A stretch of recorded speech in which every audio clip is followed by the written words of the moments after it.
With that, welcome inside this edition of The Big Show. Rick Pizzo thrilled to be joined by Sydney Supley. Nebraska and Oregon softball right now, Sid, playing a little game of anything you can do, we can do just as well.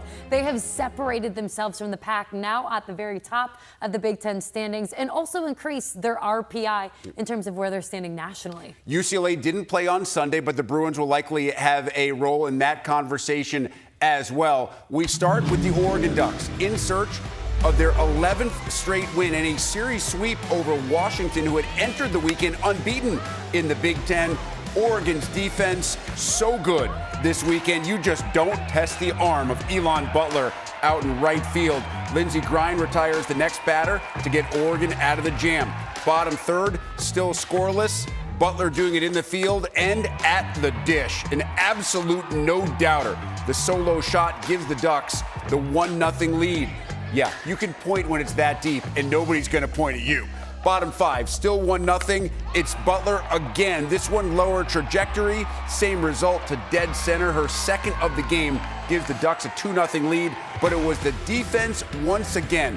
Elise Sokolsky on in relief of Lindsey Grine, facing a 2-on no-out jam and helping herself. The unbelievable stab makes the perfect throw to second to double up. The Huskies gets out of the inning on the very next batter with a strikeout to keep that lead at 2-0. And in the top of the sixth, Amari Harper adds some insurance. That's deep. That's gone. 3-1 the final. What a day for Harper. Her 13th home run and given the golden ticket by the AUSL, meaning she'll play pro softball when her college career is done. All good things for the Oregon Ducks at home on Saturday. An unbelievable sweep against your biggest rival in the conference, a team that had come into the weekend without a loss on their conference schedule. And Oregon did it in the circle, at the plate, but most notably, Sydney, in the field with their outstanding defense. I call these heart series because it takes your heart and soul, and that's exactly what Oregon poured into preparing for this matchup against a really talented Washington team. Their bats came alive, but it was their defense that wins championships games. This is what Melissa Lombardi challenged them to do. Flannery over to Maake, so tough at the hot corner. On top of that, now you have Hone to Jones, the middle infield showing off. This might be one of my favorite plays of the day. Third basemen are just so talented, especially Flannery. But Elise Sokolsky, my goodness. Not only does she save her face, but she saves a run. This was such a huge win for the Ducks to be able to bring Elise Sokolsky back into the circle. Before this weekend, she hadn't pitched since May 23rd. She came out, looked terrific in the way she was throwing and the way that she was defending.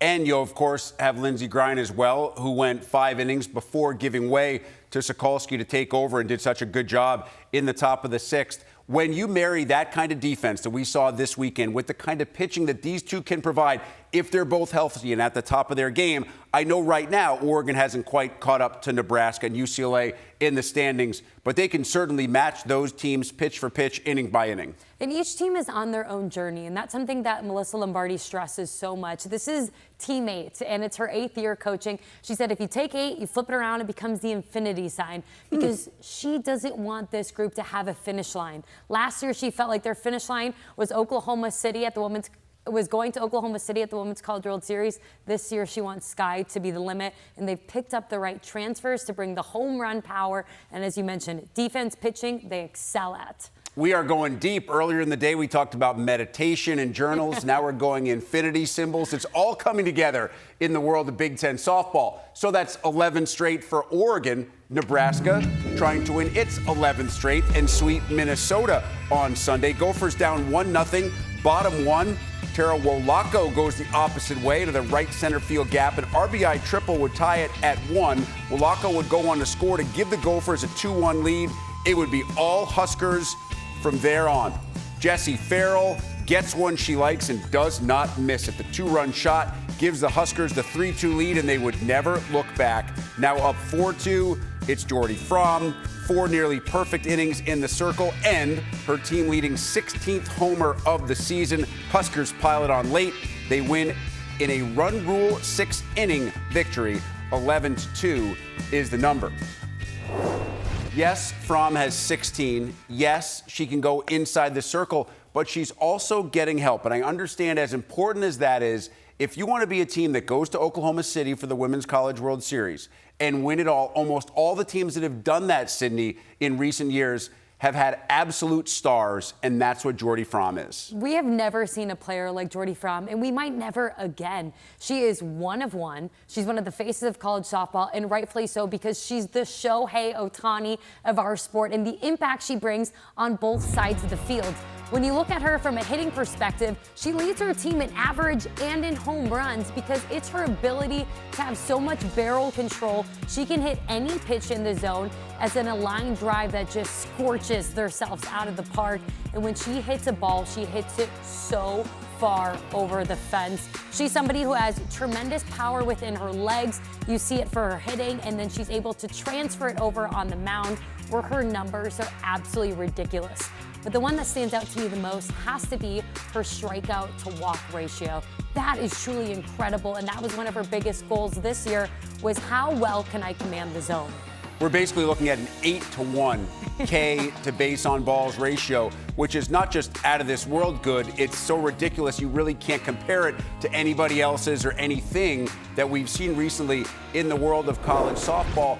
And Rhonda Revelle has to love it because it's not just Jordy Fromm. We saw Farrell. We have so many other players in that lineup, Sydney, that can absolutely demolish opposing pitching staffs. And she just inspires so much work ethic throughout the entire team.